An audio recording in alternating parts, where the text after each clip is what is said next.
మోడీకి భయపడినట్టు నటిస్తూ మోడీకి ఫేవరబులే పనిచేసి పెడుతుంటుంది మమతా బెనర్జీ. వీళ్ళిద్దరు కలిసి అక్కడ కాంగ్రెస్ని మాత్రం ముంచేశారు. కాంగ్రెస్ పార్టీ సర్వనాశనం చేసేశారు. అసలు చివరికి అడుక్కునే పరిస్థితి తెచ్చారు. ఓ పక్కన ఇద్దరు శత్రువులాగానే నటిస్తున్నారో నిజమో తెలియదు. అయితే బీజేపీ వాళ్ళని తొక్కేయడం చంపేయడం కూడా అక్కడ జరుగుతున్నది. ప్రస్తుతం అయితే ఐఎన్డీఏ కూటమి పెట్టించినటువంటి మమతా బెనర్జీ రాహుల్కి చెక్ పెడుతూ మల్లికార్జున ఖర్గే అని ప్రధానమంత్రి అభ్యర్థిగా పెట్టి ఆ కూటమిలో మొట్టమొదటి చిచ్చు రాజేశారు. ఆ తర్వాతన ప్రధానమంత్రి అభ్యర్థిగా రాహుల్ పేరు లేకుండా చేసుకొచ్చారు. అంటే ఏమైనా బీజేపీ కోవర్ట్గా పనిచేస్తున్నారన్న సందేహం కూడా వస్తుంది.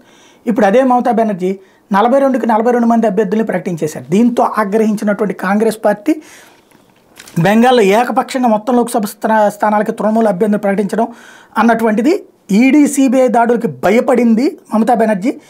మోడీకి భయపడే ఈ పని చేసిందని విమర్శిస్తోంది. ఇప్పుడు మమతా బెనర్జీ సీట్లు ఇవ్వకపోతే మోడీకి భయపడిందని జనంలోకి వెళ్తుంది. కాకపోతే పట్టించుకునే వాళ్ళు ఎవరన్నా చూడాలి.